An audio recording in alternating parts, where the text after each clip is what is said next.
ମା ଆମେ ଆଲୋଚନା କରୁଛନ୍ତି ମାତୃରଚନା ବହିର ପାର୍ଟ 3। ଆଜି ଆଲୋଚନା କରିବା ପୁନର୍ବାର ଦେହ ଗ୍ରହଣ, ପୂର୍ବତନ ଜୀବନ ଗୁଡ଼ିକର ସ୍ମୃତି। ତା ପୂର୍ବରୁ ଆମେ ଆଲୋଚନା କରିଥିଲେ ପୁନରୁଜ୍ଜୀବନ। ଆଜି ଆମେ ଆଲୋଚନା କରିବା ପୁନର୍ବାର ଦେହ ଗ୍ରହଣ, ପୂର୍ବତନ ଜୀବନ ଗୁଡ଼ିକର ସ୍ମୃତି। ଏଇଟା ନେଇକି ଆମ ସମସ୍ତଙ୍କର ବି ପ୍ରଶ୍ନ ଥାଏ ଯେ ପୂର୍ବ ଜନ୍ମର ସ୍ମୃତି ମନେ ରହେ କି ନାହିଁ, କଣ ମନେ ରହେ, କେମିତି ମନେ ରହେ। ମା ଲେଖୁଛନ୍ତି, ସାଧାରଣ ଧାରଣା ଅନୁସାରେ ଯାହାକୁ ପୁନର୍ବାର ଦେହ ଗ୍ରହଣ ବୋଲି କୁହାଯାଇଥାଏ, ତାହାରି ସମସ୍ୟାଟିକୁ ଯଥାର୍ଥ ଭାବରେ ବୁଝିପାରିବାକୁ ହେଲେ ତୁମକୁ ଜାଣି ରଖିବାକୁ ହେବ ଯେ ଏହି କ୍ଷେତ୍ରରେ ବିଚାର କରିବା ଲାଗି ଦୁଇଟି କଥା ରହିଛି। ପ୍ରଥମ କଥାଟି ହେଉଛି, ଏଠାରେ ଦିବ୍ୟ ଚେତନାର ଧାରାଟି ଅବସ୍ଥିତ ରହିଛି, ଯାହାକି ଊର୍ଧ୍ୱରୁ ଆପଣାକୁ ରୂପାୟିତ କରି ଆଣିବା ଲାଗି ଇଚ୍ଛା କରୁଛି ଏବଂ ସେଥିଲାଗି ତାର ରୂପାୟଣର କ୍ଷେତ୍ର ରୂପେ ଅବସ୍ଥିତ ରହିଥିବା ଏହି ଜଗତ ବ୍ରହ୍ମାଣ୍ଡ ମଧ୍ୟରେ ବିଶେଷ ଭାବରେ ତାହାରି ଅନୁରୂପ ନାନା ରୂପର ଏକ ଅନୁକ୍ରମକୁ ମଧ୍ୟ ତାହା କାୟମ କରି ରଖିଛି। ମା କହୁଛନ୍ତି ଦିଟା କଥା ଯୋଉ ଆମକୁ ବୁଝିବା। ପ୍ରଥମ କଥା କହିଲେ କଣ, ଯେ ଦିବ୍ୟ ଚେତନାର ଧାରା ଏଠି କାମ କରୁଛି ଏବଂ ସିଏ କଣ କରୁଛି, ସିଏ ନିଜକୁ ରୂପାୟିତ କରିବା ପାଇଁ ଆମେ ଜାଣିଛନ୍ତି ବିବର୍ତ୍ତନ ଧାରାରେ ପରମଙ୍କ ଆଡକୁ ଆମର ଯୋଉ ଯାତ୍ରା ଚାଲିଛି ତାର ପରିଣାମ ହଉଛି ସୃଷ୍ଟି ଏବଂ ତେଣୁ ଧୀରେ ଧୀରେ ପରମଙ୍କ ଚେତନା ଯୋଉ ନିଶ୍ଚେତନାରୁ ପରିପ୍ରକାଶ ହେଇ ହେଇ ହେଇ ହେଇ ଉତ୍ତରଣ କ୍ରମରେ ଧୀରେ ଧୀରେ ସେ ଅଗ୍ରଗତି କରି ଚାଲିଛି। ତେଣୁ ସେ ନିଜକୁ ଭିନ୍ନ ଭିନ୍ନ ଭାବରେ ରୂପାୟିତ କରୁଛନ୍ତି ବା ପରିପ୍ରକାଶ କରୁଛନ୍ତି। ସେଥିପାଇଁ ଲେଖୁଛନ୍ତି, ସେଥିଲାଗି ତାର ରୂପାୟଣର କ୍ଷେତ୍ର ରୂପେ ଅବସ୍ଥିତ ରହିଥିବା ଏହି ଜଗତ ବ୍ରହ୍ମାଣ୍ଡ ମଧ୍ୟରେ ବିଶେଷ ଭାବରେ ତାହାରି ଅନୁରୂପ ନାନା ରୂପର ଏକ ଅନୁକ୍ରମକୁ ମଧ୍ୟ ତାହା କାୟମ କରି ରଖିଛି। ସେ ତାର ଦେଖନ୍ତୁ ଚେତନାର ଅଗ୍ରଗତି ହଉଛି, ତାମାନେ ଗୋଟେ ପରେ ଗୋଟେ ଗୋଟେ ପରେ ଗୋଟେ ଷ୍ଟେଜ ପରେ ଷ୍ଟେଜ ଚାଲିଛି। ତେଣୁ ସେଇ ଅନୁକ୍ରମଟା ଲାଗି ରହିଛି। ଏବଂ ଦ୍ୱିତୀୟତଃ ଏହି କ୍ଷେତ୍ରରେ ଏକ ଚୈତ୍ୟ ସତ୍ତା ବି ରହିଛି, ଯାହାକି ତଳୁ ଉପରକୁ ଆରୋହଣ କରି ଯିବାରେ ଲାଗିଛି। ଚୈତ୍ୟ ସତ୍ତାକୁ ଆମେ ସେହି ପରମ ଦିବ୍ୟ ସତ୍ତାଙ୍କର ବୀଜଟିଏ ବୋଲି ଜାଣିବା, ଯାହାକି କାଳର ପଥରେ କ୍ରମ ବିକଶିତ ହୋଇ ଉଠି ଉଠି ଯାଉଛି ଏବଂ ଶେଷରେ ଊର୍ଦ୍ଧ୍ୱରୁ ଆସୁଥିବା ସେହି ପରମ ଶକ୍ତିଟି ସହିତ ସମ୍ମିଳିତ ହୋଇଯାଉଛି ଏବଂ ଅତିମାନସ ପରମ ସତ୍ୟର ବ୍ୟଞ୍ଜନଟିକୁ ଗ୍ରହଣ କରିନେଉଛି। ଏହି ଚୈତ୍ୟ ଚେତନାକୁ ଆମେ ମନୁଷ୍ୟର ଅନ୍ତର୍ଗତ ଅସଲ ସତ୍ତା ବୋଲି ଜାଣିବା। ତାହାକୁ ଆମେ ସେହି ଉପାଦାନଟି ବୋଲି ଜାଣିବା ଯେଉଁଥିରେ କି ତାର ଅସଲ ଆତ୍ମାଟିର ଅର୍ଥାତ୍ ପ୍ରକୃତ ଜୀବଟିର ନିର୍ମାଣ ହୋଇପାରିବ। ବ୍ୟକ୍ତିର ଅଭିପ୍ସା ପ୍ରତି ଆପଣାର ଅନୁସ୍ପନ୍ଦନ ଜଣାଇ ଯେତେବେଳେ ଅତିମାନସ ତାହାକୁ ଏକ ଯଥାସଙ୍ଗତ ବ୍ୟକ୍ତିତ୍ୱ ପ୍ରଦାନ କରିବା ପାଇଁ ଅବତରଣ କରି ଆସିବ, ସେତିକି ବେଳେ ହିଁ ସେଇ ଜୀବଟିର ରଚନା ହେବ। ଦିଟା କଥା କହିଲେ। ପ୍ରଥମ କଥା କହିଲେ କଣ, ଏଇ ଯୋଉ ସୃଷ୍ଟି ହେଇଛି ପରମ ଦିବ୍ୟ ଚେତନା ନିଜକୁ ରୂପାୟିତ କରୁଛନ୍ତି ଏବଂ ତାହାର ଏକ ଅନୁକ୍ରମ ସେ ଜାରି ରଖିଛନ୍ତି।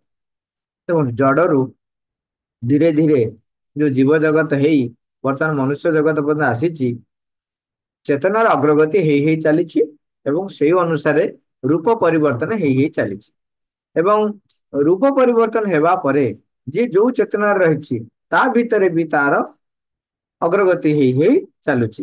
ଗୋଟେ ଭଲ ଗପଟେ ମନେ ପଡିଲା। ସେ ଗପଟି ଆମେ ପୁରୁଣା ଗପଟେ, ଯେତେବେଳେ ନାରଦ ମୁନି, ଆମର ଦେବର୍ଷି ନାରଦ ମୁନି, ସିଏ ଯାଇଛନ୍ତି ନାରାୟଣଙ୍କ ପାଖକୁ ଗୋଟେ ପ୍ରଶ୍ନ ନେଇକି।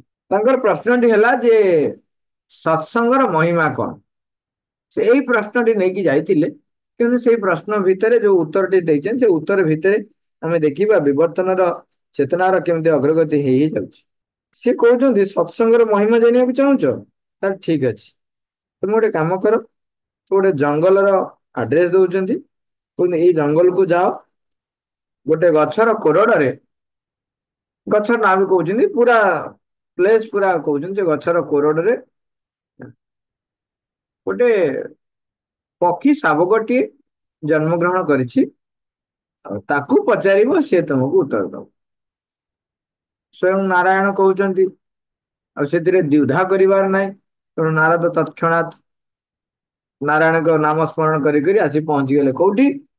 ପ୍ରଭୁଙ୍କ ନାମ ଜପ କରି ଆସି ପହଞ୍ଚିଗଲେ ସେ ଜଙ୍ଗଲରେ। ଶିଶୁ ଶାବକଟିଏ ସାଙ୍ଗେ ସାଙ୍ଗେ ବାହାରିଛି ଅଣ୍ଡାରୁ। ବର୍ତ୍ତମାନ ସିଏ ଚିତ୍କାର କରୁଛି, ତାର କାହିଁକି ନା ଶିଶୁ ଶାବକର ଏଇ ଯୋଉ ଓଠଟା ଏମିତି ଚଉଡା ଥାଏ, ଯୋଉ ଥଣ୍ଟ ପୋର୍ସନ ଟା, ଥଣ୍ଟ ଏ ଯୋଉ ବେକ, ଏଇ ଯୋଉ ସେରେ ବା ବିଗ ପୋର୍ସନ ଟା, ଯେଟା ଟିକେ ଥଣ୍ଟ ଟା ଏମିତି ଚଉଡା ଥାଏ। ସିଏ ଚିତ୍କାର କରୁଛି, ମା ଯାଇଛି ଖାଦ୍ୟ ଆଣିକି ତା ପାଟିରେ ଦବ ବୋଲି। ସେଠୁ ନାରଦ ଯାଇ ପହଞ୍ଚୁଛନ୍ତି। ତେଣୁ ସେ ଶାବକ ଶିଶୁ ପକ୍ଷୀ ଶାବକଟିକୁ ସେ ଯେତେବେଳେ ପଚାରୁଛନ୍ତି ନାରାୟଣ ନାରାୟଣ, ତାଙ୍କ ପ୍ରଭୁଙ୍କୁ ସ୍ମରଣ କରି ସେ ତ ପଚାରୁଛନ୍ତି ଯେ ମତେ ପ୍ରଭୁ ପଠେଇଛନ୍ତି, ଆଉ ମତେ ଟିକେ ଏଇ ପ୍ରଶ୍ନର ଉତ୍ତରଟି କୁହନ୍ତୁ। ସିଏ ଯୋଉ ଚିତ୍କାର କରୁଥିଲା ଚାହିଁଲା, ଚାହିଁକି ଦେଖିଲା, ଦେଖି ସାରିଲା ପରେ ସାଙ୍ଗେ ସାଙ୍ଗେ ସେଇଠି ସେ ଶରୀର ତ୍ୟାଗ କରିଦେଲା। ବର୍ତ୍ତମାନ ନାରଦ ବିକଳ ହେଇକି ଦୌଡିଲେ ଆଉ। କାହିଁକି ନା ଯଦି ଚଢେଇ ଆସି ପହଞ୍ଚି ଗଲା, ତା ମା ଆସି ପହଞ୍ଚି ଗଲା, ତେବେ ଖୁମ୍ପି ଖୁମ୍ପି ସାରିଦବ। ଅବସ୍ଥା ନାହିଁ, ତା ଛୁଆକୁ ମାରିଦେଲେ। ଦୌଟିକି ଯାଇକି ପହଞ୍ଚି ଗଲେ ନାରାୟଣ ନାରାୟଣ ବ୍ୟତିବ୍ୟସ୍ତ ହେଇକିରି ନାରାୟଣଙ୍କ ପାଖରେ। ନାରାୟଣ କହିଲେ କଣ ହେଲା, ଉତ୍ତର ପାଇନ? କହିଲେ ନାଇଁ ଆଜ୍ଞା, ଉତ୍ତର ଦବା ପୂର୍ବରୁ ସେ ଶରୀର ତ୍ୟାଗ କରିଦେଲେ। ହଉ ତାହେଲେ ଠିକ ଅଛି, ତୁମେ ଗୋଟେ କାମ କର, ଯାଅ। ଆଉ ଗୋଟେ ଆଡ୍ରେସ ଦେଲେ, କହିଲେ ଗୋଟେ ଗାଁ ରେ ଗୋଟେ ଜଣଙ୍କ ଘର ଆଡ୍ରେସ ଦେଲେ। ସେଠି କଣ ହେଇଛି ନା ଜଣଙ୍କର ମେଷ କହୁଛି, ଗୋରୁ ଟିଏ ବର୍ତ୍ତମାନ ପିଲାଟିଏ ଦେଇଛି, ଆଉ ସିଏ ତୁମକୁ ଉତ୍ତର ଦବ।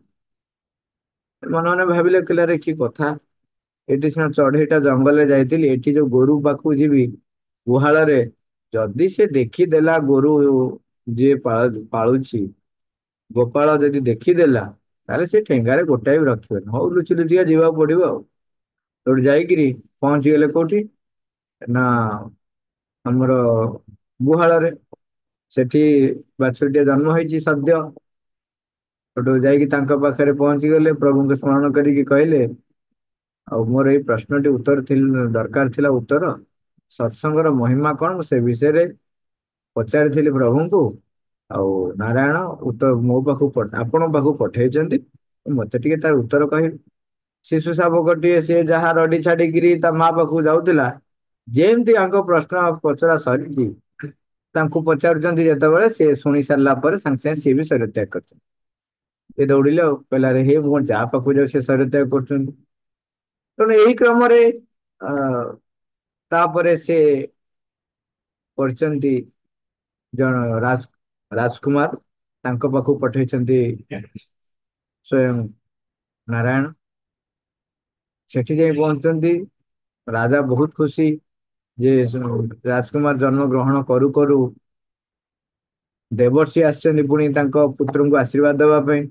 ବହୁତ ଖୁସି ହେଇକି ସେ ଆଣିକି ପହଞ୍ଚଉଛନ୍ତି ଛୁଆକୁ ଆଶୀର୍ବାଦ କରିବା ପାଇଁ। ନାରଦ ସେଠି କହୁଛନ୍ତି ଠିକ ଅଛି, କିନ୍ତୁ ମୁଁ ଏକା, ମାନେ ସେଠି ଆଉ କେହି ରହିବେନି, ନିକାନ୍ତ ମାନେ ତା କୁହନ୍ତି କଣ, ଏକାନ୍ତରେ, ଏକାନ୍ତରେ ତାକୁ ଆଶୀର୍ବାଦ କରିବେ।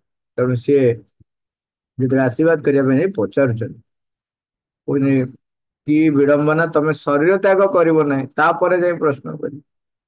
ସିଏ ପଚାରିବା ପୂର୍ବରୁ ରାଜକୁମାର ପଚାରୁଛନ୍ତି, କଣ ଏପର୍ଯ୍ୟନ୍ତ ତମେ ଉତ୍ତର ପାଇନ? ଶିଶୁ ଶାବକଟିଏ ଉତ୍ତର କରୁଛି, ତମେ ଏପର୍ଯ୍ୟନ୍ତ ପ୍ରଶ୍ନ କରୁଛନ୍ତି, ତମେ ଏପର୍ଯ୍ୟନ୍ତ ଉତ୍ତର ପାଇନ? ସେଠୁ ଇଏ କହୁଛନ୍ତି ଆଜ୍ଞା ମୁଁ ପ୍ରଶ୍ନ କରିନି, ଆପଣ ଉତ୍ତର ଦେଇଦେଲେ, ମତେ ପ୍ରଶ୍ନ କରୁଛନ୍ତି, ମୁଁ କଣ ପଚାରିବି ତାମାନେ ଆପଣ ଜାଣିଛନ୍ତି? ସେ କହିଲେ କଣ ଏପର୍ଯ୍ୟନ୍ତ ଉତ୍ତର ପାଇନ? ମୁଁ ହଉଛି ସେଇ ପକ୍ଷୀ ଶାବକ ଯିଏ ଜନ୍ମ ଗ୍ରହଣ କରୁ କରୁ ଆପଣଙ୍କ ଭଳିଆ ମହାନ ଦେବର୍ଷି, ଆପଣ ନିଜେ ଦେବର୍ଷି ଯିଏ ନାରାୟଣଙ୍କର ପରମ ଭକ୍ତ, ତାଙ୍କର କିଛି ସମୟ ପାଇଁ ଯୋଉ ସଙ୍ଗ ପାଇଲି, ତାର ଫଳରେ ମୋର ଚେତନାର ଅଗ୍ରଗତି ଘଟିଲା। ନାରାୟଣଙ୍କ ନାଁ ଶୁଣି ଯୋଉ ଚେତନାର ଅଗ୍ରଗତି ଘଟିଲା, ତେଣୁ ପକ୍ଷୀରୁ ମୁଁ ପଶୁ ଜୀବନଟିଏ ପ୍ରାପ୍ତ କଲି। ଏବଂ ପଶୁ କୋଳରେ ଜନ୍ମ ଗ୍ରହଣ କରିଥିଲି, ମୋର କି ସୌଭାଗ୍ୟ, ଭଗବାନଙ୍କର କି ଅହେତୁ କି କୃପା ମୋ ଉପରେ, ପୁଣି ଆସି ଆପଣ ଦର୍ଶନ ଦେଲେ, ଆପଣଙ୍କ ସମ୍ପର୍କରେ ଆସିଲି, ନାରାୟଣଙ୍କର ନାମ ଶୁଣିଲି। ତେଣୁ ପଶୁ ଯୋଉ ଚେତନାରୁ ବର୍ତ୍ତମାନ ମୁଁ ମନୁଷ୍ୟ ଚେତନାରେ ଆସି ପହଞ୍ଚିଛି। ତେଣୁ ଚେତନାର ଅଗ୍ରଗତିର ଗୋଟେ କ୍ରମ ସବୁବେଳେ ଅଗ୍ରଗତି କରି କରି ଚାଲିଲେ ସେଇ ଅନୁସାରେ ଶରୀରର ପରିବର୍ତ୍ତନ ହୁଏ। ତେଣୁ ଚେତନାର ଅଗ୍ରଗତି ସହିତ ଶରୀରର ପରିବର୍ତ୍ତନ ବାଞ୍ଛନୀୟ। ତେଣୁ ସେଇ ଅନୁକ୍ରମ ରହିଥାଏ। ଏ ହେଲା ପ୍ରଥମ ନିୟମ। ଦ୍ୱିତୀୟ ନିୟମ କହିଲେ ଦ୍ୱିତୀୟ କଥା ରହିଛି। ଦ୍ୱିତୀୟ କଥା କଣ? ଯେ ଏଇ କ୍ଷେତ୍ରରେ ଚୈତ୍ୟ ସତ୍ତା ବି ରହିଛି।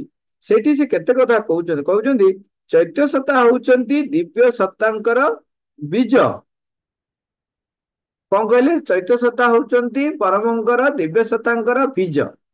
ବୀଜ ଅର୍ଥ ଯୋଉ ଗଛର ଯାହା ବୀଜ, ସେଇ ବୀଜ ଭିତରେ ସେଇ ଗଛର ସମସ୍ତ ସମ୍ଭାବନା ଥାଏ। ସେଇ ବୀଜଟିଏ ଯେତେବେଳେ ଉପଯୁକ୍ତ ପରିବେଶଟିଏ ପାଏ, ଅଙ୍କୁରୋଦ୍ଗମ ହବ ଏବଂ ତାହା ନିଜର ରୂପ, ଯୋଉ ବୃକ୍ଷ ରୂପ ସେ ଗ୍ରହଣ କରିବ ଏବଂ ତାର ନିଜସ୍ୱ ରୂପ ସେ ପ୍ରାପ୍ତ କରିବ। କିନ୍ତୁ ସେଇଥିପାଇଁ ତା ଅର୍ଥ ହଉଛି ସେ ବୀଜଟିଏ ଯାହା ଭିତରେ ପରମ ଦିବ୍ୟ ସତ୍ତା ନିଜେ ରହିଛନ୍ତି, ସିଏ ନିଜକୁ ବିକଶିତ କରିବେ। ସେଥିପାଇଁ କହୁଛନ୍ତି ତାପର ଲାଇନରେ, ଆମେ ଜାଣିଛନ୍ତି ତଥାପି ଯାହା କହୁଛନ୍ତି ତୁମେ ତାକୁ ଆଉଥରେ ଶୁଣିବା। ଆମେ ଜାଣିଛନ୍ତି ଯେ ଚୈତ୍ୟ ସତ୍ତାର ବିକାଶ ରହିଛି। ଏଠି ମା ଲେଖୁଛନ୍ତି ଯେ ପରମ ଦିବ୍ୟ ସତ୍ତାଙ୍କର ବୀଜଟିଏ ବୋଲି ଜାଣିବା, ଯାହାକି କାଳର ପଥରେ କ୍ରମ ବିକଶିତ ହୋଇ ଉଠି ଉଠି ଯାଉଛି ଏବଂ ଶେଷରେ ଊର୍ଦ୍ଧ୍ୱରୁ ଆସିଥିବା ସେଇ ପରମ ଶକ୍ତିଟି ସହିତ ସମ୍ମିଳିତ ହୋଇଯାଉଛି। କାରଣ ଚୈତ୍ୟ ସତ୍ତାର ବିକାଶ ରହିଛି। ସିଏ ପରମ ସତ୍ୟକୁ ବହନ କରିଛନ୍ତି, ପରମ ସତ୍ତାଙ୍କୁ ଦିବ୍ୟ ସତ୍ତାଙ୍କୁ ବହନ କରିଛନ୍ତି, କିନ୍ତୁ ତାଙ୍କର ବିକାଶ ହେଇ ଚାଲିଛି। ସେଇ ବିକାଶର ଧାରାରେ ତାମାନେ ଚୈତ୍ୟ ସତ୍ତାଙ୍କର ବିକାଶ ରହିଛି, କିନ୍ତୁ ପରମ ସତ୍ତାଙ୍କ ସହିତ ତାଙ୍କର ସିଧାସଳଖ ସମ୍ପର୍କ ରହିଛି। କାହିଁକି? ସେ ହଉଛି ପରମ ସତ୍ତାଙ୍କର ବୀଜ। ବର୍ତ୍ତମାନ ସେ ଯୋଉ ବିକାଶ ହେଇ ହେଇ ଯାଉଛନ୍ତି, ଧୀରେ ଧୀରେ ଧୀରେ ଧୀରେ ଧୀରେ ଧୀରେ ବିକଶିତ ହେଇ ହେଇ ହେଇ ହେଇ ଯାଇକିରି ପରମ ଶକ୍ତିଙ୍କ ସହିତ ସମ୍ମିଳିତ ହେବେ। ଅତିମାନସ ପରମ ସତ୍ୟର ବ୍ୟଞ୍ଜନଟିକୁ ଗ୍ରହଣ କରିନେଉଛି। ତେଣୁ ଚୈତ୍ୟ ସତ୍ତାର ବିକାଶ ରହିଛି। ସେଥିପାଇଁ ଆମେ ଅନେକ ସମୟରେ ମନେ ରଖିବା ଯେ ଚୈତ୍ୟ ସତ୍ତାର ଯୋଉ ବିକାଶ ରହିଛି, ସେ ଆମର ବାହ୍ୟ ସତ୍ତାରେ ଆମେ ଯେତିକି ଯେତିକି ପରମଙ୍କୁ ରୂପାୟିତ କରିପାରିବା, ତାଙ୍କୁ ପରିପ୍ରକାଶ କରିପାରିବା, ସେତିକି ସେତିକି ଚୈତ୍ୟ ସତ୍ତା ଆମର ଅଧିକରୁ ଅଧିକ ବିକଶିତ ହବ। କାରଣ ସେଇ ସତ୍ତା ଗୁଡ଼ିକ ଯୋଉ ଯୋଉ ସତ୍ତାରେ ଯୋଉ ଯୋଉ ଅଂଶରେ ପରମଙ୍କ ପରିପ୍ରକାଶ କରିବାର ଯୋଉ ସଂକଳ୍ପଟି ଜାଗ୍ରତ ହେଲା, ତା ଭିତରେ ପରମଙ୍କ ଶକ୍ତି କାର୍ଯ୍ୟ କଲା। ସେ ଯେତେବେଳେ ସେଇ ପରମ ସତ୍ତାଙ୍କର ସଂସ୍ପର୍ଶରେ ଆସି ନିଜକୁ ପରିବର୍ତ୍ତନ କଲା, ପରିବର୍ତ୍ତନ ପରେ ରୂପାୟିତ ହବ, ରୂପ ପରିବର୍ତ୍ତନ ହବ, ସେତେବେଳେ ସେ ରୂପାନ୍ତରିତ ହେଇଯିବ ଏବଂ ସେ କଣ ହବ ନା ଚୈତ୍ୟ ସତ୍ତାର ଏକ ଅଂଶ ରୂପେ ଆମ ଭିତରେ ସେ ଚୈତ୍ୟ ସତ୍ତାର ପୁଣି ବିକାଶ ହବ। ତାମାନେ ସେଇ ଅଂଶ ସେଇ ସତ୍ତା, ଯୋଉ ଯୋଉ ଅଂଶ ଯୋଉ ଯୋଉ ସତ୍ତା ପରମଙ୍କର ସଂସ୍ପର୍ଶରେ ଆସି ରୂପାୟିତ ହଉଛି, ସେ କଣ ହଉଛି ନା ଆମର କେନ୍ଦ୍ରସ୍ଥ ସତ୍ତା ନିକଟରେ ଆମେ କହିପାରିବା, ଆମେ ଭାବିପାରିବା ଯେ ସେଟା ଆକୁମୁଲେଟ ହଉଛି ବା ଏକାଠି ହଉଛି। ତେଣୁ ସଂଗଠିତ ହଉଛି, ହେଇକିରି କଣ ହଉଛି ଧୀରେ ଧୀରେ ଚୈତ୍ୟ ସତ୍ତା ବିକଶିତ ହଉଛି ଏବଂ ପରମ ଶକ୍ତି ଆଡକୁ ଧୀରେ ଧୀରେ ସେ ଯାଇକିରି ସମ୍ମିଳିତ ହବ। ସେଥିପାଇଁ କହୁଛନ୍ତି ଚୈତ୍ୟ ଚେତନାକୁ ଆମେ ମନୁଷ୍ୟର ଅନ୍ତର୍ଗତ ଅସଲ ସତ୍ତା ବୋଲି ଜାଣିବା। କାହିଁକିନା ସେଇ ହଉଛି ଆମ ଭିତରେ ଅସଲ ସତ୍ତା, ଯିଏକି ଆମକୁ ସେଇ ଉପାଦାନଟି ବୋଲି ଜାଣିବା, ଯେଉଁଥିରେ କି ଅସଲ ଆତ୍ମାର ଅର୍ଥାତ ପ୍ରକୃତ ଜୀବଟିର ନିର୍ମାଣ ହେଇପାରିବ। ତେଣୁ ଚୈତ୍ୟ ସତ୍ତା ଯଦି ନିଜେ ସମ୍ପୂର୍ଣ୍ଣ ଭାବେ ବିକଶିତ ହେବେ, ତାହେଲେ ପ୍ରକୃତ ଜୀବଟିଏ ଆମେ ନିର୍ମାଣ ହେଇପାରିବ। କାହିଁକି ନା ଚୈତ୍ୟ ସତ୍ତା ହଉଛନ୍ତି ବୀଜ। ସେ ବୀଜଟି ଯଦି ପୁରା ଭାବରେ ବିକଶିତ ନହେଲେ ତାହେଲେ ଗଛ କେମିତି ହବ? ଯଦି ତା ଉପରେ ଲାଗି ରହିଥିବା ଖୋଳପା ତାକୁ ବାଧା ସୃଷ୍ଟି କଲା, ତାକୁ ଯଦି ତା ଖୋଳପା ତାକୁ ଖାଦ୍ୟ ନ ଯୋଗେଇଲା, ଆମେ ଦେଖୁଛନ୍ତି ଯେତେବେଳେ ଗୋଟେ ବୀଜଟିଏ ଅଙ୍କୁରୋଦ୍ଗମ ହଉଛି, ଆପଣ ଯଦି ଆମ୍ବ ଟାକୁଆଟେ ଭିତରୁ ଯେତେବେଳେ ଗଛ ବାହାରୁଛି, ତା ଚାରିପଟେ ଯୋଉ ଖୋଳପାଟି ରହିଛି, ସେ ଖୋଳପାଟି କଣ ହଉଛି? ଟାକୁଆଟା ଫଟେଇକି ସେ ବାହାରୁଛି। ଟାକୁଆଟା ଉପରଟା ଫାଟିଗଲା, ତା ଭିତରେ ଯୋଉ ଅଂଶ ରହିଛି ସିଏ ବି ଅସଲ ସତ୍ତା ନୁହଁ। ତା ଭିତରେ ରହିଛି ବୀଜ। ସିଏ ଯେତେବେଳେ ପ୍ରକାଶ ହଉଛି, ତାର ବାହାରଟା ଯୋଉଟା ତାକୁ ଆମେ କଟିଲେଡନ କହୁଛୁ, ସେ ତାକୁ ଖାଦ୍ୟ ଯୋଗଉଛି। ଖାଦ୍ୟ ଯୋଗେଇବା ଫଳରେ ସେ ଧୀରେ ଧୀରେ ଧୀରେ ଧୀରେ ବିକଶିତ ହଉଛି। ଯେ ପର୍ଯ୍ୟନ୍ତ ବୀଜଟିଏ ଚେର ବାହାରି ନାହିଁ, ଚେର ଯେତେବେଳେ ମାଟିରେ ପଶି ନାହିଁ, ସେ ପର୍ଯ୍ୟନ୍ତ କଟିଲିଆଡାନି ତାକୁ ଖାଦ୍ୟ ଯୋଗେଇ ଯୋଗେଇ ଚାଲିଥାଏ। ଯେତେବେଳେ ଚେର ମାଟି ଭିତରେ ପଶି ଖାଦ୍ୟ ସଂଗ୍ରହ କରିବାକୁ ଆରମ୍ଭ କରିବ, ସେତେବେଳେ କଟିଲିଆଡାନିଟି ଧୀରେ ଧୀରେ ଖାଦ୍ୟ ଯୋଗେଇ ଯୋଗେଇ ଯୋଗେଇ ଯୋଗେଇ ଯୋଗେଇ ଯୋଗେଇ ଛୋଟ ହେଇଯାଇଥାଏ, ଶେଷକୁ ସେ ଝଡିଯାଏ। ତାମାନେ ବାହ୍ୟ ସତ୍ତା ତାକୁ ପୂର୍ଣ୍ଣ ଭାବରେ ବିକଶିତ କରିବା ପାଇଁ ନିଜର ଯୋଉ ସାମର୍ଥ୍ୟ, ଯୋଉ ଶକ୍ତି ରହିଛି, ତାକୁ ସେ ଯୋଗେଇ ଯୋଗେଇ ଚାଲିଛି। ତେଣୁ ଆମ ଭିତରେ ଚୈତ୍ୟ ଉପାଦାନକୁ ଆମକୁ ବଢେଇବାକୁ ପଡିବ। ତେଣୁ କହୁଛନ୍ତି ବ୍ୟକ୍ତିର ଅଭିପ୍ସା ପ୍ରତି ଆପଣାର ଅନୁସ୍ପନ୍ଦନ ଜଣାଇ ଯେତେବେଳେ ଅତିମାନସ ତାହାକୁ ଏକ ଯଥାସଙ୍ଗତ ବ୍ୟକ୍ତିତ୍ୱ ପ୍ରଦାନ କରିବା ପାଇଁ ଅବତରଣ କରି ଆସିବ, ସେତିକି ବେଳେ ହିଁ ସେ ଜୀବଟିର ରଚନା ହେବ। ତ ଅତିମାନ ଶକ୍ତି ଆମ ଭିତରେ ତାର ଯଥାସଙ୍ଗତ ବ୍ୟକ୍ତିତ୍ୱ ତିଆରି କରିବ ବାହ୍ୟ ପରିପ୍ରକାଶରେ। ତେଣୁ ସେଇଥିପାଇଁ କହୁଛନ୍ତି ତାପରେ, ମଣିଷର ବାହ୍ୟ ସତ୍ତା ରୂପେ ଆମେ ଯେଉଁଟିକୁ ଦେଖୁଛୁ, ତାହାର ମାନସିକ, ପ୍ରାଣିକ ଏବଂ ଦୈହିକ ସତ୍ତା, ଏଗୁଡିକ ତ ବିଶ୍ୱ ପ୍ରକୃତିର ହିଁ ଉପାଦାନଟିରୁ ନିର୍ମିତ ହେଇଛି। ବିଶ୍ୱ ପ୍ରକୃତିର ଯୋଉ ଉପାଦାନରେ ରହିଛି, ସେଇଥିରେ ଆମର ମନ, ପ୍ରାଣ, ଶରୀରଟି ତିଆରି ହେଇଛି। ଏହି ଉପାଦାନଟି ଏକ କ୍ଷୟିଷ୍ଣୁ ଉପାଦାନ। କ୍ଷୟିଷ୍ଣୁ ମାନେ କ୍ଷୟ ହେଇଯାଏ, ଏବଂ ତାହା ଯାବତୀୟ ପ୍ରକାରର ଶକ୍ତିଗତ କ୍ରିୟା ବିକ୍ରିୟାରୁ ହିଁ ସମ୍ଭବ ହୋଇପାରିଛି। ବାହାରର ଯେଉଁ ଖୋଳଟି ପଛରେ ଚୈତ୍ୟସତ୍ତା ଅବସ୍ଥିତ ରହିଥାଏ, ତାହା ସେଇ ବିଭିନ୍ନ ରୂପ ଗୁଡିକର ଅନୁଭବ ମଧ୍ୟରୁ ସତେ ବା ନିର୍ଯାସଟିକୁ ଆପଣା ଲାଗି ଆହରଣ କରିନିଏ ସତ, ମାତ୍ର ସେଗୁଡିକ ସହିତ ସତତ ସମ୍ପର୍କରେ ନଥିବାରୁ ତାହା ସମଗ୍ରତଃ ସେଇ ଜୀବନ ଗୁଡିକର ସ୍ମୃତିଟିକୁ ସ୍ୱୟଂ ଧାରଣ କରି ରଖିପାରେ ନାହିଁ। ଏଠି ଯେହେତୁ ପୂର୍ବତନ ଜୀବନ ଗୁଡିକର ସ୍ମୃତି କଥା କୁହାଯାଉଛି, ତେଣୁ ସେଇ ଦୃଷ୍ଟିକୋଣରୁ ମା ଯେତିକି ଦରକାର ସେତିକି ଆରମ୍ଭ କରୁଛନ୍ତି ସିଧାସଳଖ। ସେ କହୁଛନ୍ତି ଚୈତ୍ୟସତ୍ତା କଣ କରେ, ଯୋଉ ବାହ୍ୟ ରୂପଟି ସିଏ ଯୋଉ ଅନୁଭବଟିଏ ପ୍ରାପ୍ତ କରେ, ତାର ନିର୍ଯାସକୁ ଗ୍ରହଣ କରେ, ସେ ଅନୁଭବକୁ ପୂର୍ଣ୍ଣ ଗ୍ରହଣ କରେ ନାହିଁ। ଆମେ ଯେତେବେଳେ ଗୋଟେ ଫିଲ୍ମଟେ ଦେଖନ୍ତି, ଫିଲ୍ମର କିଛି ଗୋଟେ ନିର୍ଯାସ ଥାଏ। ଆମେ ଯେତେବେଳେ କାହାଣୀଟିଏ ଶୁଣନ୍ତି, କାହାଣୀର ଗୋଟେ ନିର୍ଯାସ ଥାଏ, ଗୋଟେ ସାରାଂଶ ଥାଏ, ଗୋଟେ ଶିକ୍ଷା ଥାଏ। ଆମେ ଯେତେବେଳେ କୋଉ ବ୍ୟକ୍ତି ସହିତ କଥା ହଉଛନ୍ତି, ସେ ବ୍ୟକ୍ତି କଣ କୋଉ ଉଦ୍ଦେଶ୍ୟରେ କେତିକି କଥା କହିଲା, ଗୁଡାଏ କଥା କହୁଥାଇପାରେ, କଣ ତାର ଆଉଟକମ୍ ସେତିକି ଆମେ ଗ୍ରହଣ କରୁ। ଏଇଟା ତ ବାହାରର କଥା କହୁଛି। ଯେତେବେଳେ ଚୈତ୍ୟ ସତ୍ତା ବାହ୍ୟ ସତ୍ତାରେ ଯୋଉ କାର୍ଯ୍ୟ କରୁଛି, ବାହ୍ୟ ସତ୍ତା, ସେ ବାହ୍ୟ ସତ୍ତା କାର୍ଯ୍ୟ କଲା ବେଳେ ସେଇ କାର୍ଯ୍ୟ ଭିତରୁ ସିଏ ଯେତିକି ବା ଯୋଉ ସମୟରେ ସଚେତନ ହେଇ ମାଙ୍କ ଆଡକୁ ବା ପରମଙ୍କ ଆଡକୁ ସେ ସେଇକୁ ବ୍ୟବହୃତ ହେଲା, ନିଜକୁ ବ୍ୟବହାର କରିବାକୁ ଛାଡିଲା, ସେଇ ଅଂଶ ଆମ ଭିତରେ କଣ ହୁଏ, ସେଇ ନିର୍ଯାସକୁ ଚୈତ୍ୟସତ୍ତା ଗ୍ରହଣ କରିନିଏ। ସେଇ ନିର୍ଯାସକୁ ଚୈତ୍ୟସତ୍ତା ଗ୍ରହଣ କରିନିଏ। ଆମର ମାଙ୍କ ପ୍ରତି ଯୋଉ ଅଂଶରେ ଭଲ ପାଇବା ଆସିଲା, ମାଙ୍କ ପ୍ରତି ଶ୍ରଦ୍ଧା ବଢିଲା, ଭଲ ପାଇବା ବଢିଲା, କାର୍ଯ୍ୟ କଲା ବେଳେ ତାଙ୍କୁ ଅର୍ପଣ କରି ଆମେ କାମ କଲେ, ତା ଭିତରେ ଯୋଉ ଛୋଟିଆ ଉପାଦାନଟି, ନୂଆ ଉପାଦାନଟି ତିଆରି ହେଲା, ମାନେ ସାରାଂଶଟି, ସେଇ ସାରାଂଶଟି କଣ ହୁଏ, ଚୈତ୍ୟସତ୍ତା ଗ୍ରହଣ କରେ। ଯେହେତୁ ସାରାଂଶଟି ଗ୍ରହଣ କରୁଛି, ବାହାର ଘଟଣା ସହିତ କି ତାର ଯାଏ ଆସି ନାହିଁ। ଆପଣ ଦେଖିଲେ ଯେ ଦି ଜଣ ବ୍ୟକ୍ତି ମାଡ ଲାଗୁଛନ୍ତି, ସେ ମାଡ ଲାଗିଲେ କଣ ହେଲା କଣ ନାହିଁ, ଆମେ ତା ଦେହରେ ସାରାଂଶ କଣ ନଉ, ଓହୋ ଆରେ ଇଏ ଯୋଉ କଥା କହିଲା ନା, ଏ କଥାରେ ସେ ସେଇଥିପାଇଁ ଚିଡିଗଲା, ଏମିତି କଣ କହନ୍ତି, ଏମିତି କହନ୍ତିନି। ଆମେ ସାରାଂଶ ନେଲେ କଣ, ଯେ ଅନ୍ୟ ବ୍ୟକ୍ତିକୁ ଏଇ ସମୟରେ ଥିଲାବେଳେ ଏଇ ପ୍ରକାର କଥା କହିଲେ ସେ ଚିଡିଯାଏ ଏବଂ ସେଇଥିପାଇଁ ଝଗଡାଝାଟି ଆରମ୍ଭ ହୁଏ। ଆମେ ସେ ବ୍ୟକ୍ତିର ଝଗଡାଝାଟିକୁ ମନେ ରଖିବା ଉଚିତ ନୁହଁ। ଆମେ ଯୋଉମାନେ ମନେ ରଖନ୍ତି ସେ ତାର କିଛି ଅର୍ଥ ନାହିଁ। ତା ଭିତରୁ ସାରାଂଶଟି ନବ, କଣ ସାରାଂଶଟି? ସାରାଂଶ ହଉଛି ଯେ ଏଇ ପ୍ରକାରର ଚେତନାରେ, ଇଏ ଯୋଉ ଚେତନାରେ ଥିଲେ, ସିଏ କୋଉ ଚେତନାରେ ଥିଲେ, ସେଇ ଚେତନାରୁ ଏଇ କଥା କହିଲେ ସେଇ ଯୋଉ ଅନ୍ୟ ଜଣକୁ କାହିଁକି ବାଧା ହେଲା, କୋଉ ଅଂଶରେ ବାଧା ହେଲା, ବାଧା ଫଳରେ ଅସୁବିଧା ଯୋଉ ସିଚୁଏସନ ବା ଯୋଉ ପରିସ୍ଥିତି ସୃଷ୍ଟି ହେଲା, ସେ ପ୍ରକାର ପରିସ୍ଥିତି କେମିତି ନ ଆସୁ, ସେଇ ଶିକ୍ଷାଟି ଆମେ ଗ୍ରହଣ କରିନେବା। ତେଣୁ ସେଇ ସାରାଂଶଟି ଚୈତ୍ୟସତ୍ତା କଣ କରେ, ଗ୍ରହଣ କରିନିଏ। ତେଣୁ ବାହାରର କଣ ଘଟଣା ଘଟିଛି ସେ ତାକୁ ମନେ ରଖେ ନାହିଁ। ସେ କହୁଛନ୍ତି ସେ ବାହ୍ୟ ସତ୍ତା ସହିତ ଯେହେତୁ ସମ୍ପର୍କରେ ନଥାଏ, ତେଣୁ ସମଗ୍ରତଃ ମାନେ ସବୁ ଯାକ ବିଷୟରେ ଦେଖାଯାଏ, ସେଇ ଜୀବନ ଗୁଡିକର ସ୍ମୃତିଟିକୁ ସ୍ୱୟଂ ଧାରଣ କରି ରଖିପାରେ ନାହିଁ। ତେଣୁ କଣ ଘଟିଥିଲା କଣ ନାହିଁ ତାକୁ ସେ ମନେ ରଖେନି, ତା ଭିତରୁ କଣ ଶିଖିବାର ଅଛି ସେତିକି ସେ ମନେ ରଖିଥାଏ। ସେଗୁଡିକୁ ତାହା କେବଳ ଏକ ପୃଷ୍ଠଭୂମି ଯୋଗାଇ ଦେଇଥାଏ। ତେଣୁ କେବଳ ଚୈତ୍ୟର ସମ୍ପର୍କରେ ଆସିଲେ ହିଁ ଆମେ କଦାପି ସେଇ ଅତୀତ ଜୀବନ ଗୁଡିକର ସ୍ମୃତିକୁ ଲାଭ କରିପାରିବା ନାହିଁ। ଯଦି ବି ଆମେ ଚୈତ୍ୟ ସତ୍ତା ସହିତ ସମ୍ପର୍କରେ ଆସିଲେ, ତେବେ ଗତ ଜନ୍ମରେ ଯୋଉ ଘଟଣା ଘଟିଥିଲା ତାର ସ୍ମୃତିଚାରଣ ଆମର ହବ ନାହିଁ। ତା ଭିତରୁ ସେ ସାରାଂଶଟି ଗ୍ରହଣ କରିଛି, ଅଗ୍ରଗତି କରିନେଇଛି, ଶିକ୍ଷାଟା ପାଇଛି ବାସ୍। ସେ ଦେଖିଲା ଯେ ଏମିତିଆ କଲେ ଗଣ୍ଡଗୋଳ ହୁଏ। ତେଣୁ ସେ ଜାଣିଲା ଯେ ଏଇ ପ୍ରକାର ସିଚୁଏସନରେ ଏଇ ଅନୁସାରେ ନିଜକୁ ପ୍ରସ୍ତୁତ କରିବାକୁ ପଡିବ।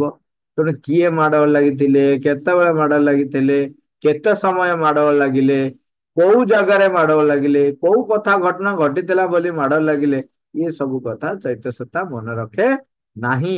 ସେଇଥିପାଇଁ ମା କହୁଛନ୍ତି ଯଦି ତମେ କେବଳ ଚୈତ୍ୟସତାର ସମ୍ପର୍କରେ ଆସିଲ, ତେବେ ତୁମେ ପୂର୍ବ ଜୀବନର ଅତୀତ ଜୀବନ ଗୁଡିକର ସ୍ମୃତି ଲାଭ କରିପାରିବ ନାହିଁ। ସାଧାରଣତଃ ଏଇ କ୍ଷେତ୍ରରେ ଯାହା କିଛିକୁ ଏଇ ସବୁ ସ୍ମୃତି ବୋଲି ଅଭିହିତ କରାଯାଇଥାଏ, ଅଧିକାଂଶ ସ୍ଥଳରେ ସେଗୁଡିକୁ ହୁଏତ ଏକ ଇଚ୍ଛାକୃତ ପ୍ରତାରଣା ଅଥବା ସେଇ ଭିତରୁ ଗୃହୀତ ହୋଇ ଆସୁଥିବା କେତେକ ଅନିୟମିତ ଇଙ୍ଗିତ ମଧ୍ୟରୁ ଜନ୍ମଲାଭ କରୁଥିବା ଏକ କଳ୍ପନା ବୋଲି କୁହାଯାଇ ପାରିବ। କହୁଛନ୍ତି ଯଦି କିଏ କହେ ଯେ ପୂର୍ବ ଜନ୍ମର ମୋର ସ୍ମୃତି ଏଇଆ ଥିଲା, ସେ କହିଦିଏ ଏବଂ ଆପଣ ବି ଦେଖିପାରନ୍ତି ଯେ ସେଇ ଜାଗାରେ ସେଇ ଭଳିଆ ବ୍ୟକ୍ତି ଯେ ଜନ୍ମଗ୍ରହଣ କରିଥିଲେ ହେଇଥାଇପାରେ।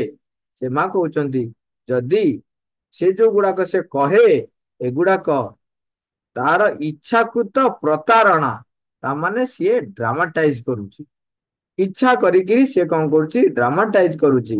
ତେଣୁ କହୁଛନ୍ତି ଏହା ହଉଛି ଏକ ସ୍ମୃତି ବୋଲି ଅଭିହିତ ଯୋଉଟା କରୁଥାଏ, ଅଧିକାଂଶ ସ୍ଥଳରେ ସେଗୁଡିକ ହୁଏତ ଏକ ଇଚ୍ଛାକୃତ ପ୍ରତାରଣା, ପ୍ରତାରଣା ମାନେ ଠକିବା। ସେ ସେଇ ଭିତରୁ କଣ ହେଇଥାଏ ନା, ସେଇ ଭିତରୁ ଯୋଉ ଗୁଡାକ କିଛି କିଛି ଗୃହୀତ ହେଇଥିଲା ତା ଭିତରୁ କିଛି ଗୋଟେ ଇଙ୍ଗିତ, କିଛି କିଛି ଗୋଟେ ଧାରଣା, ଗୋଟେ ଯେମିତି ଝଲକ, ତାକୁ ସିଏ କଣ କରେ, ସେ ଝଲକଟକୁ ଧରି ସିଏ ଗୋଟେ ନିଜେ ଗୋଟେ କଳ୍ପନା କରେ।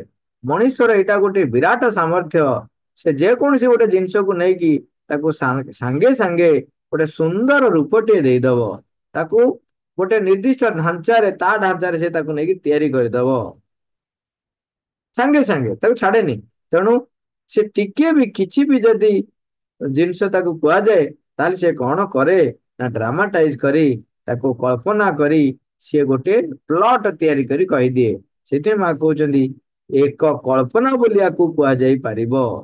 ଅନେକ ବ୍ୟକ୍ତି ଏପରି ବି ଅଛନ୍ତି ଯେଉଁମାନେ କି କେବେ କେଉଁ ଇତର ପ୍ରାଣୀ ହୋଇ ସଂସାରରେ ଜନ୍ମ ହୋଇଥିଲେ ସେ କଥା ସବୁ ବି ମନେ ରଖିଥାନ୍ତି ବୋଲି ଦାବି କରନ୍ତି। ମା କହୁଛନ୍ତି କେତେ ଜଣ ବି ଦାବି କରନ୍ତି ଯେ କୋଉ କୋଉ ଜନ୍ମରେ ସେ କୋଉ କୋଉ ଇତର ପ୍ରାଣୀ ଜନ୍ମଗ୍ରହଣ ହେଇଥିଲେ, ପଶୁ ହିସାବରେ ଜନ୍ମଗ୍ରହଣ କରିଥିଲେ, ତାକୁ ସେମାନେ ମନେ ରଖନ୍ତି ଏବଂ ଦାବି ବି କରନ୍ତି। ମା କହୁଛନ୍ତି ସେମାନେ କହନ୍ତି ଯେ ସେମାନେ ପୃଥିବୀର ଅମୁକ ବା ଅମୁକ ଅଂଶରେ ଅମୁକ ବା ଅମୁକ ନାମଧେୟକ ବାନରର ଜୀବନ ଯାପନ କରୁଥିଲେ। ମାତ୍ର ଯଦି ଏଇ କ୍ଷେତ୍ରରେ କିଛି ବି ନିଶ୍ଚିତ ଭାବରେ କୁହାଯାଇପାରେ, ସେଇ କଥାଟି ହେଉଛି ଯେ ବାନରର କେବେ ହେଲେ ଚୈତ୍ୟ କ୍ଷତ୍ରିୟ ଚେତନା ସହିତ ଆଦୌ କୌଣସି ସମ୍ପର୍କ ନଥାଏ ଏବଂ ତେଣୁ ବାନର ଆପଣା ଅନୁଭୂତିର ଏତେ ଟିକିଏ ଅଂଶକୁ ମଧ୍ୟ ଚୈତ୍ୟସତା ମଧ୍ୟକୁ ପ୍ରସାରିତ କରିଦେଇପାରେ ନାହିଁ। ମା ସିଧାସଳଖ କହୁଛନ୍ତି ଯେହେତୁ ସେ ଯୋଉ ଇତର ପ୍ରାଣୀ ମାନଙ୍କର ନାଁ ଯେତେବେଳେ ନିଏ, ସେତେବେଳେ ସିଏ ଯାହା କହେ, ମା ତାକୁ ବର୍ଣ୍ଣନା କରିବାକୁ ଯାଇ ପ୍ରଥମେ କହୁଛନ୍ତି କୌଣସି ଇତର ପ୍ରାଣୀ ମାନଙ୍କ କ୍ଷେତ୍ରରେ ଚୈତ୍ୟ କ୍ଷତ୍ରିୟ ଚେତନା ଯେହେତୁ ନଥାଏ, ତାଙ୍କ ସହିତ ସମ୍ପର୍କ ନଥାଏ, ତେଣୁ ତାକୁ ଚୈତ୍ୟସତା ଚାରିପଟେ ଯଦି ସଂଗଠିତ ନ ହେଇଛି, ତେବେ ତାକୁ ଦର୍ଶନ କରିପାରିବ ନାହିଁ। ତେଣୁ ସେ ଯାହା ବି କହୁଛି ତାହା ମା ଲେଖୁଛନ୍ତି ଅସମ୍ଭବ। କଣ କହିଲେ, ଇତର ପ୍ରାଣୀ ହୋଇ ସଂସାରରେ ଜଣେ ଜନ୍ମ ଗ୍ରହଣ କରିଥିଲେ, ତାକୁ ସେ କହିଲା, ମା କହୁଛନ୍ତି ଏଇ କ୍ଷେତ୍ରରେ କିଛି ବି ନିଶ୍ଚିତ କୁହାଯାଇପାରେ।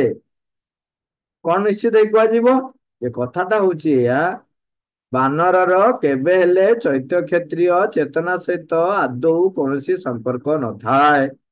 ତେଣୁ ବାନର ଆପଣା ଅନୁଭୂତିର ଏତେ ଟିକିଏ ଅଂଶକୁ ମଧ୍ୟ ଚୈତ୍ୟସତ୍ତା ମଧ୍ୟକୁ ପ୍ରସାରିତ କରିଦେଇପାରେ ନାହିଁ। ଆଉ ଯେତେବେଳେ ସେ ପ୍ରାଣୀ ପ୍ରସାରିତ କରିପାରେ ନାହିଁ, କଣ ହବ ନା ବାନରର ପ୍ରାଣୀ ଦେହଟି ବିନିଷ୍ଟ ହୋଇଯିବା ସଙ୍ଗେ ସଙ୍ଗେ ତାର ବାହ୍ୟ ବାନର ପ୍ରକୃତିର ଯାବତୀୟ ଛାପ ମଧ୍ୟ ନଷ୍ଟ ହୋଇଯାଇଥାଏ।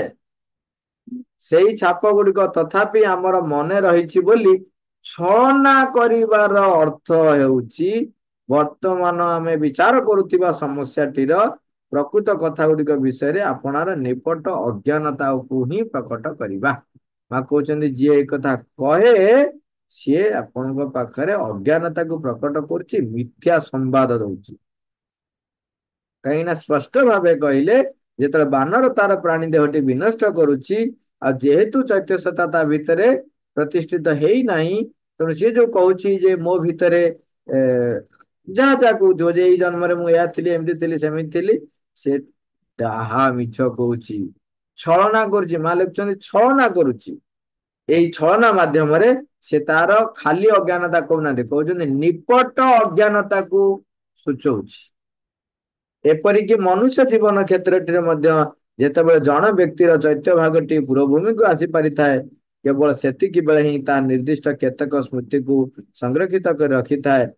ଯଦି ଚୈତ୍ୟସତ୍ତା ପ୍ରସ୍ତୁତ ହେଇଗଲାଣି, ଚୈତ୍ୟସତ୍ତା ଗଠିତ ହେବା ଆରମ୍ଭ ହେଇଗଲାଣି, ସେତେବେଳେ କଣ ହୁଏ, ତାର ଚୈତ୍ୟ ପୁର ଭାଗରେ ସିଏ ଆସିକି ରହିଥାଏ। ଯେତିକି ସେ ସଂଗୃହୀତ କରି ରଖିଛି, ସେଇଗୁଡିକ କେବଳ ସ୍ମୃତି ହେଇକି ତା ପାଖରେ ରହେ। ନିର୍ଦ୍ଦିଷ୍ଟ କେତେକ ସ୍ମୃତିକୁ ସଂରକ୍ଷିତ କରି ରଖିଥାଏ ଓ ସେଗୁଡିକୁ ଆପଣା ଭିତରେ ବହନ କରୁଥାଏ। ମାତ୍ର ଏକଥା କଦାପି ସତ ନୁହେଁ ଯେ ତାହା ଜୀବନର ଟିକିନିକି ସବୁ ଯାକ କଥାକୁ ମନେ ରଖିଥାଏ। ଏଇ କଥା ପୁଣି କହିଲେ ଯେ ସବୁ ଜୀବନ ଟିକିନିକି କଥା ସେ ମନେ ରଖି ନଥାଏ। ଅବଶ୍ୟ ଯଦି ତାହା ଅନୁକ୍ଷଣ ପୂର୍ବ ଭାଗରେ ରହିଥାଏ ଏବଂ ବାହ୍ୟ ସତ୍ତାଟି ସହିତ ଅଭିନ୍ନ ହୋଇପାରିଥାଏ, ତେବେ ହୁଏତ ଅନ୍ୟ ପ୍ରକାର ଘଟିପାରେ। କାରଣ ଜୀବର ଦେହଟିକୁ ମୃତ୍ୟୁ ଅଧିକାର କରିନେବା ପରେ ସାଧାରଣତଃ ଭୌତିକ ମନ ଓ ଭୌତିକ ପ୍ରାଣିକ ମଧ୍ୟ ଅନ୍ତର୍ହିତ ହୋଇଯାଆନ୍ତି। ଯେତେବେଳେ ଶରୀର ତ୍ୟାଗ କରନ୍ତି, ସେତେବେଳେ ଯୋଉ ଫିଜିକାଲ ମାଇଣ୍ଡ ଆଉ ଫିଜିକାଲ ଭାଇଟାଲ ଇଏ ସବୁ ସାଙ୍ଗେ ସାଙ୍ଗେ ଅନ୍ତରିତ ହେଇଯାଏ, ନଷ୍ଟ ହେଇଯାଏ। ସେଗୁଡିକର ପୂର୍ଣ୍ଣ ବିଘଟନ ଘଟେ। ଲେଖୁଛନ୍ତି ମା ଲେଖୁଛନ୍ତି ସେଗୁଡିକର ପୂର୍ଣ୍ଣ ବିଘଟନ ଘଟେ ଏବଂ ସେଗୁଡିକ ବିଶ୍ୱମୟ ପ୍ରକୃତି ମଧ୍ୟକୁ ବାହୁଡି ଯାଆନ୍ତି। ସେମାନେ ଯାଇକି ବିଶ୍ୱ ପ୍ରାଣରେ, ବିଶ୍ୱ ମନରେ ମିଶି ଯାଆନ୍ତି। ସେମାନଙ୍କ ଅନୁଭୂତିରେ ଆଉ କିଛି ହେଲେ ଅବଶେଷ ରହିଯାଏ ନାହିଁ। ମା ଲେଖୁଛନ୍ତି, ଆଉ କେହି କିଛି କହୁନାହାନ୍ତି। କେବଳ ଚୈତ୍ୟ ଭାଗଟି ସହିତ ସେଗୁଡିକର ଏକ ସମ୍ମିଳନ ଘଟି ପାରିଲେ ଯାଇ ସେଗୁଡିକ ଆଉ ଦୁଇ ଖଣ୍ଡ ହୋଇ ନ ରହି ଗୋଟିଏ ଚେତନାରେ ହିଁ ପରିଣତ ହୋଇପାରନ୍ତି। ସେତେବେଳେ ସମସ୍ତ ସତ୍ତା କେନ୍ଦ୍ରରେ ରହିଥିବା ଭଗବତ ପରମ ଇଚ୍ଛାକୁ ବେଷ୍ଟନ କରି ଏକତ୍ରୀଭୂତ ହୋଇଯାଆନ୍ତି ଏବଂ ସେଇ ଏକତ୍ରୀଭୂତ ସତ୍ତା ଉର୍ଦ୍ଧ୍ୱସ୍ଥ ଦିବ୍ୟ ଚେତନା ଧାରାଟି ସହିତ ମଧ୍ୟ ସଂଯୁକ୍ତ ହୋଇ ରହିଥାଏ। ମାତ୍ର ଏସବୁ କଥା ପ୍ରକୃତରେ ଘଟିନଥିବା ପର୍ଯ୍ୟନ୍ତ ଆମେ ସେଇ ଚେତନାର ଅନ୍ତର୍ଗତ କୌଣସି ଜ୍ଞାନକୁ ଆଦୌ ଗ୍ରହଣ କରିପାରୁନାହିଁ ଏବଂ ସେଇ ଚୈତ୍ୟସତ୍ତା ଆପଣା ଅଭିବ୍ୟକ୍ତିର ଧୀର ଅନୁକ୍ରମରେ ଯେଉଁ ସବୁ ରୂପ ଏବଂ ଜୀବ ଗୁଡିକୁ ଧାରଣ କରି ଆସିଥାଏ, ଆମେ ସେଗୁଡିକ ବିଷୟରେ ଆଦୌ କୌଣସି ସଂଜ୍ଞାନତା ହାସଲ କରିପାରୁନାହିଁ। ମା ଆଉ କେତେ ସ୍ପଷ୍ଟ କହିବେ, ଆମେ ମନେ ରଖିବା କଣ ଆଉ କହ, ଆମେ ଯୋଉ କହୁଛନ୍ତି ଯିଏ ଯୋଉ ଲୋକ କହନ୍ତି ସେ ସବୁ ସେମାନେ ମିଛ କହୁଛନ୍ତି। କୌଣସି ସଜ୍ଞାନତା ହାସଲ କରିପାରୁନାହିଁ। ଏଇ କଥାଟି ସମ୍ଭବ ହେବା ପୂର୍ବରୁ ଆପଣାର ପୂର୍ବତନ ଜନ୍ମ ଏବଂ ସେଗୁଡିକର ବିଭିନ୍ନ ଘଟଣା ସମ୍ବନ୍ଧରେ କିଛି ହେଲେ କହିବାର ପ୍ରକୃତରେ ଆଦୌ କୌଣସି ଅର୍ଥ ହେବ ନାହିଁ। ତେଣୁ ମା କହୁଛନ୍ତି ତମେ କିଛି କହିବା ଦରକାର ନାହିଁ। ଏ ଜନ୍ମରେ ମୁଁ କଣ କରିଥିଲି, ଗତ ଜନ୍ମରେ ମୁଁ ଏହା କରିଥିଲି, ତା ପୂର୍ବ ଜନ୍ମରେ ମୁଁ ଏହା କରିଥିଲି, ଏ ପ୍ରକାର କହିବାର କିଛି ଆବଶ୍ୟକ ନାହିଁ। ଆମେ ସେଗୁଡିକ ବିଷୟରେ ଆଦୌ କୌଣସି ସଂଜ୍ଞାନତା ହାସଲ କରିପାରୁନାହୁଁ, କାହିଁକିନା ଜ୍ଞାନ ବି ନଥାଏ। ଏଇ କଥାଟି ସମ୍ଭବ ହେବା ପୂର୍ବରୁ ଆମର ଅନେକ ପୂର୍ବ ଜନ୍ମ ସେଗୁଡିକ ବିଭିନ୍ନ ଘଟଣା ଘଟିଥାଇପାରେ, କିନ୍ତୁ ତାହା ମନେ ରହେ ନାହିଁ। ସମ୍ବନ୍ଧରେ କିଛି କହିବାର ପ୍ରକୃତରେ ଆଦୌ କୌଣସି ଅର୍ଥ ହିଁ ହେବ ନାହିଁ। ଏହି ଯେଉଁ ବ୍ୟକ୍ତି ସତ୍ତାକୁ ଅତି ମୂଲ୍ୟବାନ ପରି ଦେଖେଇକି ବର୍ଣ୍ଣନା କରାଯାଉଛି, ତାହା ବସ୍ତୁତଃ ବର୍ତ୍ତମାନର ଏକ ଅସ୍ଥାୟୀ ବାହ୍ୟରୁ ପ୍ରକୃତିଟି ବ୍ୟତୀତ ଆଉ କିଛି ହେଲେ ନୁହଁ, ଯାହାକି ତାର ପଶ୍ଚାତ ରହିଥିବା ଏକାଧିକ ଅନ୍ୟ ରୂପ ଧାରଣ ଗୁଡିକ ସହିତ ଆଦୌ କୌଣସି ସମ୍ବନ୍ଧ ହିଁ ନାହିଁ। ଆମର ବର୍ତ୍ତମାନ ଜୀବନଟି ପରି ସେଗୁଡିକର ପାଶ୍ଚାତ୍ୟରେ ମଧ୍ୟ ଆମର ଯଥାର୍ଥ ସତ୍ତାଟି ଦଣ୍ଡାୟମାନ ହୋଇ ରହିଛି। ଆମର ଯଥାର୍ଥ ସତ୍ତାଟି ଦଣ୍ଡାୟମାନ ହୋଇ ରହିଛି। କେବଳ ସେଇ ଅତିମାନସ ଚେତନା ହିଁ ସେଇ ସବୁ ଯାକ ପୂର୍ବତନ ଜନ୍ମକୁ ସତେୟ ବା ଗୋଟିଏ ସୂତାରେ ଏକାଠି ଗୁନ୍ଥି ରଖିଥିଲା ପରି ଧାରଣ କରି ରହିଛି ଏବଂ ତେଣୁ କେବଳ ସେଇ ଚୈତ୍ୟ ଚେତନା ହିଁ ଆମକୁ ସେଗୁଡିକ ସମସ୍ତଙ୍କ ବିଷୟ ଯଥାର୍ଥ ବାର୍ତ୍ତାଟିକୁ ଆଣି ଦେଇପାରିବ। ତେଣୁ ଆମେ ଯଦି ଚୈତ୍ୟ ସତ୍ତା ସହିତ ସଂଯୁକ୍ତ ହେଇଯାଉ, ତାହେଲେ ପ୍ରକୃତ ବାଣୀ ଆଣିକି ଚୈତ୍ୟ ସତ୍ତା ଆମ ପାଖରେ ପହଞ୍ଚେଇ ଦେଇପାରିବ। ତେଣୁ ଆମେ ଆଉ ଇତସ୍ତତ ନ ହେଇ ଏଣେ ତେଣେ ଆଉ ନ ବୁଲି ସିଧାସଳଖ ପ୍ରଭୁଙ୍କର ଯୋଉ ପ୍ରଶ୍ନ ଥିଲା ତାର ଯୋଉ ଉତ୍ତରରେ ସେ କହୁଛନ୍ତି, ସେ ଉତ୍ତର ଗୁଡିକୁ ଆମେ ନିଜ ଭିତରେ ଧ୍ୟାଇବା, ଚୈତ୍ୟ ଚେତନାକୁ ଜାଗ୍ରତ କରାଇବା, ଚୈତ୍ୟ ସତ୍ତାକୁ ସମ୍ମୁଖକୁ ଆଣିବା ଏବଂ ଏ ସମସ୍ତଙ୍କୁ ନେଇକି ମାଙ୍କ ପାଖରେ ଅର୍ପଣ କରିଦେବା। ମା ମା, thank you all, Robert.